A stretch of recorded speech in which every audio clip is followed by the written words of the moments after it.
Et je vous propose de faire un peu de haine des fachos. Voilà, moi c'est un peu... Vous savez que c'est un peu ma cam, ce genre de truc. Donc on va parler un petit peu de... Marine Le Pen. Marine Le Pen, pas Macron. Marine Le Pen. Et merci pour le sub. Marine Le Pen, parce que figurez-vous que l'affaire des assistants parlementaires du RN, Marine Le Pen sera rejugée du coup du 13 janvier au 12 février. Donc encore une fois, elle nous a menti quand elle avait fait ouin autour de tous ces trucs.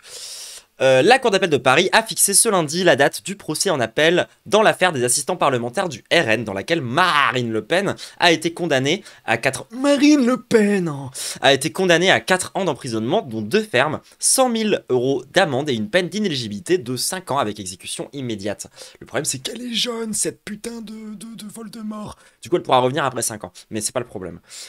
Je suis prête à sacrifier tous les mandats de la Terre, a proclamé dimanche, à la veille du vote de confiance, Marine Le Pen, depuis sa circonscription d'Hénin-Beaumont, putain c'est si proche de là où j'ai grandi, pour appeler à une dissolution après la chute annoncée du gouvernement Bayrou. Pourtant, la présidente du groupe des députés RN compte bien s'y accrocher et a entrepris de nombreux recours à cette fin, après que les siens n'ont eu de cesse de dénoncer une... Et merci pour le sub. De dénoncer une prétendue tyrannie des juges suite à la condamnation dans l'affaire des assistants parlementaires du RN. Ce lundi, y a pas de train du scam là? On a de la chance. Ce lundi, elle a été fixée à son sort. Elle devra à nouveau se présenter devant les tribunaux entre le 23 janvier et le 12 février 2026 pour son procès en appel dans ce dossier où le tribunal correctionnel l'a condamné le 31 mars à 4 ans d'emprisonnement, dont 2 fermes, 100 000 € d'amende et... surtout une peine d'inéligibilité, ça on en a déjà parlé. La justice l'a reconnu coupable, ainsi que 24 anciennes eurodéputés, assistants, experts comptables et le parti d'extrême droite en tant que personne morale d'avoir mis en place un système entre 2004 et 2016 pour payer des salariés du parti avec l'argent du Parlement européen pour un préjudice évalué à 3,2 millions d'euros. On rappelle que s'ils ont pris aussi cher, c'est aussi parce qu'il y avait de très fortes chances de récidive et que c'est aussi beaucoup ça qui a joué. Les juges rouges.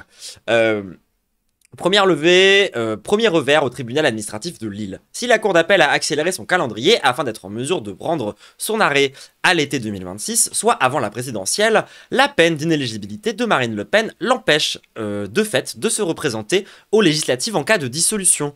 Mais les cadres du RN voient une opportunité dans de potentielles nouvelles élections, celle de tester la solidité de la sentence dans l'optique de la présidentielle, comme l'a glissé au point le secrétaire général du groupe RN à l'Assemblée, Renaud Labbé. La préfecture... Voix de facho. La préfecture prendra un arrêté pour valider sa candidature et nous contesterons cet arrêté devant le Conseil constitutionnel. Sa jurisprudence récente allant dans notre sens, je ne serais pas étonné qu'il casse l'inéligibilité. Reste que la chef de file de l'extrême droite a déjà connu un premier revers. Lors d'une audience devant le tribunal administratif de Lille, où elle conteste la démission d'office de son mandat de conseillère départementale du Pas-de-Calais, une première question prioritaire de constitutionnalité a été rejetée, les magistrats ayant relevé que les articles de loi qui ont permis sa condamnation à l'inéligibilité immédiate ont été reconnus conformes à la Constitution par le Conseil constitutionnel dans de précédentes décisions. Le Rassemblement national est en outre sous le coup d'une autre procédure après l'ouverture en juillet 2024 d'une information judiciaire, notamment pour escroquerie, au préjudice d'une personne publique et financement illicite de campagne électorale, qui a entraîné une perquisition de son siège début juillet. L'enquête porte principalement sur des prêts de particuliers au parti pour financer ses campagnes présidentielles et législatives de 2022 et celles des européennes de 2024, selon le parquet de Paris. Voilà, ça vous apprendra à prendre de l'argent de partout, n'importe comment, enfin voilà, genre bref. On va rouvrir du coup ce petit arc narratif autour de Marine Le Pen. Est-ce que les médias vont en parler cette fois-ci? Probablement pas. Donc c'est pas grave, on va faire leur travail à leur place. Mais je voulais quand même approfondir un petit peu cette histoire avec du coup un autre article, cette fois-ci de Mediapart, qui va nous parler un petit peu du coup de la nouvelle stratégie du coup de Le Pen par rapport à ce truc-là. Parce que là, du coup, vous voyez que c'est un peu la D, quoi. C'est-à-dire que la justice a décidé de quand même leur laisser du coup le temps de faire leur truc pour être sûr qu'ils soient bien condamnés, quoi, qu'elles soient bien inéligibles. Ils étaient en mode oui, c'est contre la Constitution, et t'as le Conseil constitutionnel qui leur a dit si, donc ta gueule. Donc du coup ils sont en mode ouin les juges rouges, oh non, oh nous sommes dans un parti dirigé par Salvador Staline, je sais pas, le Rassemblement National, quoi. Du coup voilà, on va partir sur ce petit article de Mediapart. Nouvelle équipe de défense, réflexion sur la stratégie. Marine Le Pen cherche une issue avant son procès en appel.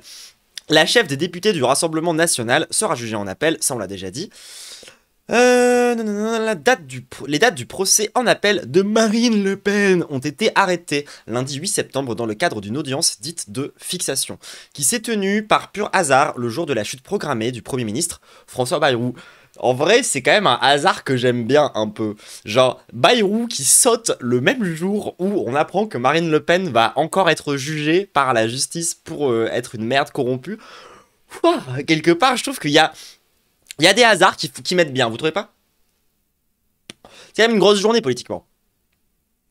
Condamnée à 2 ans de prison ferme et à 5 ans d'inéligibilité immédiate, blablabla, on l'a déjà dit ça 1000 fois, la chef du Rassemblement National va jouer son avenir politique devant la Cour d'appel de Paris.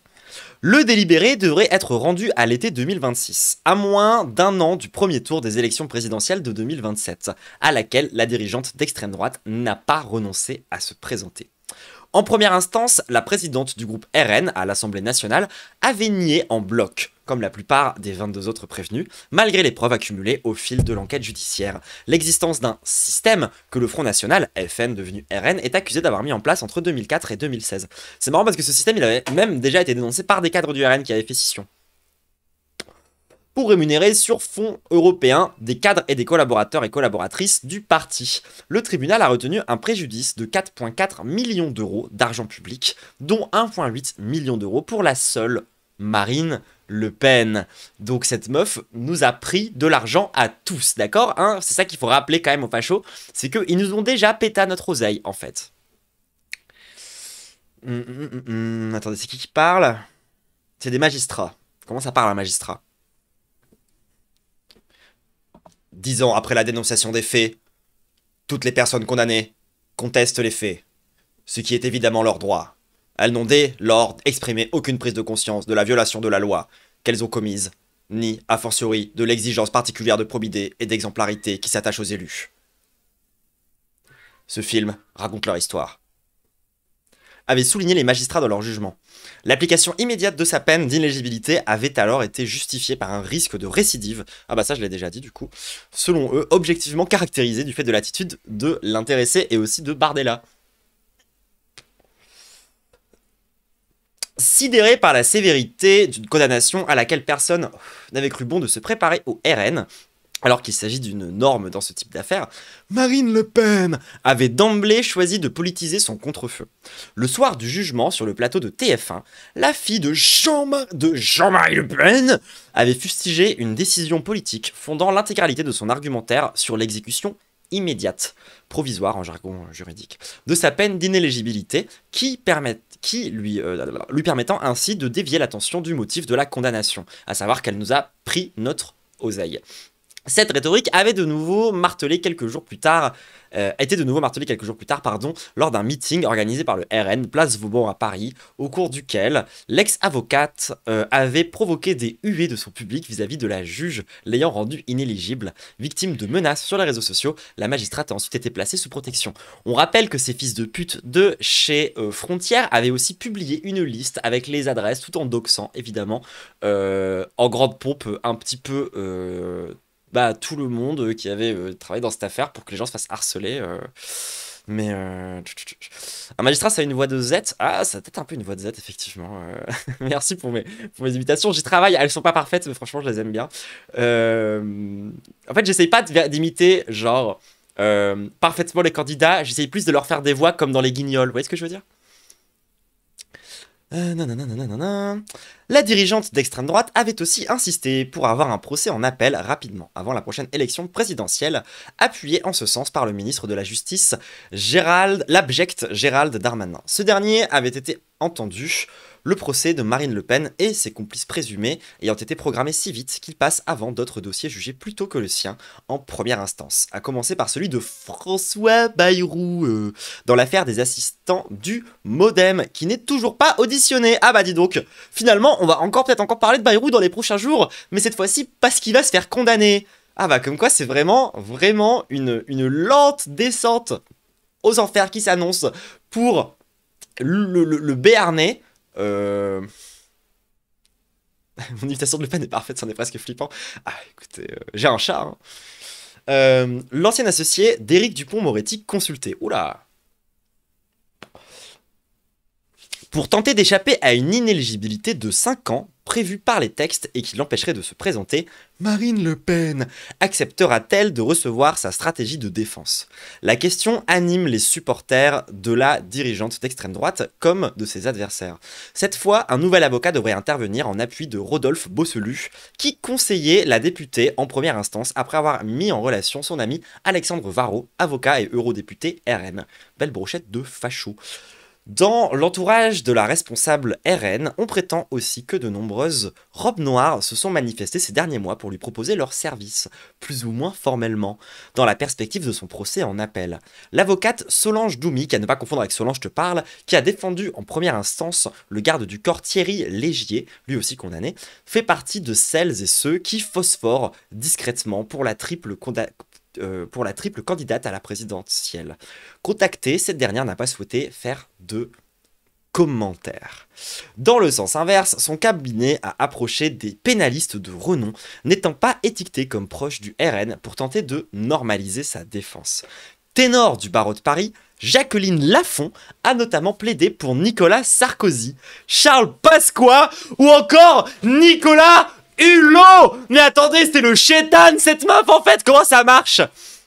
Pardon, a décliné la proposition. Waouh, même elle en veut pas, putain. C'est une dinguerie. C'est une dinguerie. Tu sais, la meuf, genre, elle a les mains tellement sales, tu vois, que genre, enfin, elles ont disparu. Il reste plus que des mognons. Et genre, elle est en mode, non, mais moi, ça, même ça, je n'y touche pas, par contre. J'ai gardé votre merde, par contre. Dinguerie. Les décis. Parce que quand même, genre, la meuf, elle a défendu Nicolas Hulot, Sarko et Charles Pasqua, quoi. Enfin, genre, la folie de la meuf. Les discussions ont également eu lieu avec le pénaliste Antoine Veil, qui n'a pas souhaité commenter lui non plus. Mais le RN et l'ancien associé de l'ex-garde des Sceaux, Éric Dupond-Moretti, adversaire honni de Marine Le Pen, n'ont pas réussi à s'entendre sur le périmètre d'une possible intervention en appel. Bon, bah écoutez, ça reste quand même plutôt bon signe de savoir qu'il reste des gens qui quand même ont un peu tendance à dire « Oui, bon, je suis prêt à défendre Sarko, mais pas Le Pen. En mode... cordon sanitaire quelque part, écoutez, bon, on va dire que... Après, en même temps, faut dire que l'affaire est quand même sacrément mal barrée. Enfin, moi, j'aurais pas envie d'y foutre les pieds, hein, ça c'est clair. Si je pouvais esquiver... Elle a dit non, bah je crois qu'elle a dit non, oui. Elle a dit non, mais pas l'autre. C'est l'associé d'Éric Dupond-Moretti, par contre, lui, je crois qu'il est all-in. Sens inverse, nanana. Défense... Déclina... Ouais.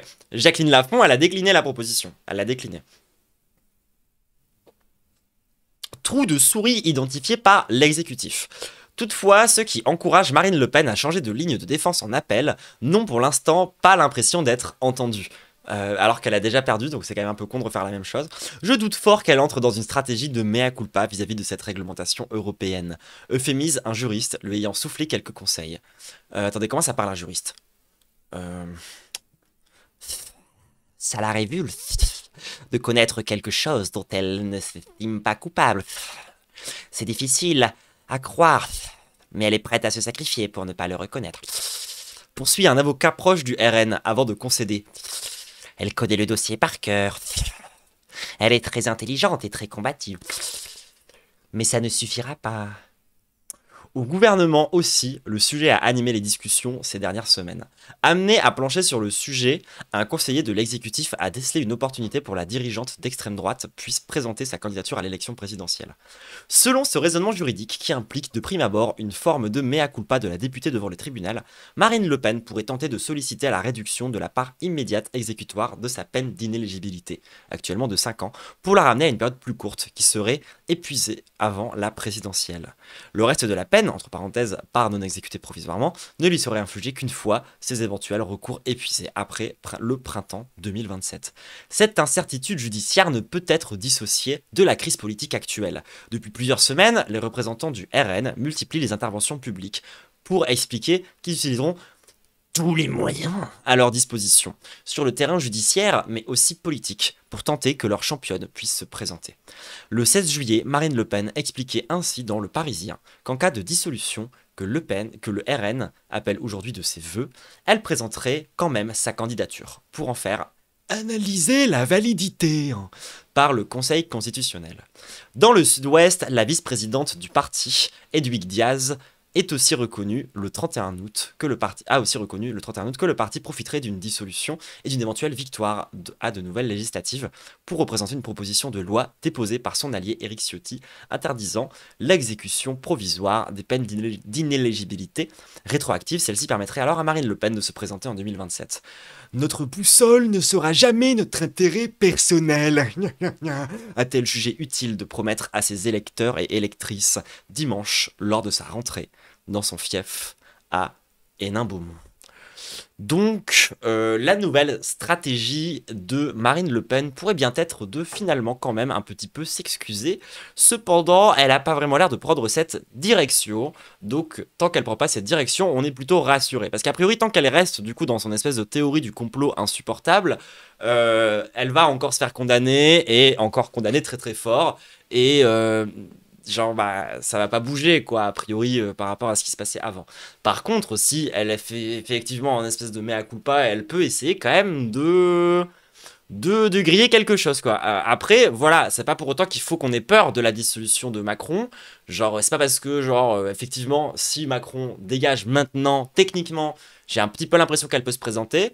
Je pense qu'on peut s'en foutre quand même parce que de toute façon on la bat, que ce soit elle ou Bardella, au bout d'un moment il va falloir faire la bagarre. Donc, écoutez, désolé de s'être fait choper, quoi. Bah, rien de nouveau, si, justement, en fait, parce que jusque-là, elle n'était pas désolée de s'être fait choper. Elle disait qu'elle s'était pas fait choper parce qu'en fait, il n'y avait pas d'affaire et qu'en fait, tout ça, c'était qu'un grand montage de la part, du coup, des juges rouges.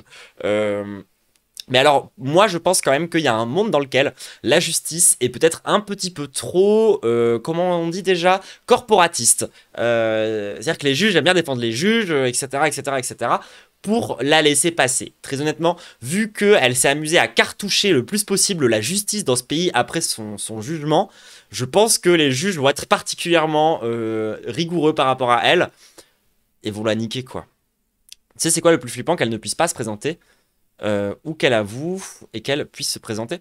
Bah, pour moi, le plus flippant, a priori, c'est qu'elle puisse se présenter. Mais parce que je pense quand même qu'elle a plus de chances que Bardella, parce que Bardella, c'est un peu trop une merde. Genre, il est un peu trop fragile pour se présenter à la présidentielle, tu vois. Genre, le mec est pas assez bon encore. Enfin, il manque encore clairement d'entraînement.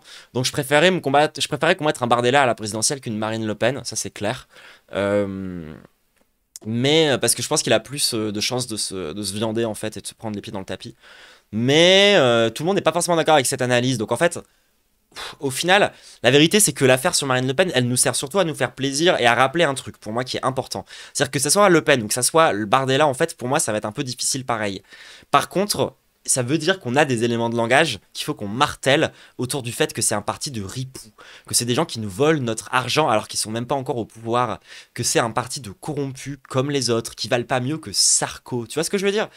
Pour moi, c'est vraiment ça qu'il faut marteler, c'est vraiment ça qu'il faut, enfin, dont il faut parler, et c'est vraiment autour plutôt du coup derrière de la ligne en fait qu'il y a à tenir sur aussi notre communication et sur les trucs qu'il faudra qu'on rappelle en permanence. C'est ces trucs-là en fait. C'est le fait que c'est pas des gens honnêtes. Et ça, il y a pas mal de gens qui pourraient retourner dans l'abstention en fait, à partir de là.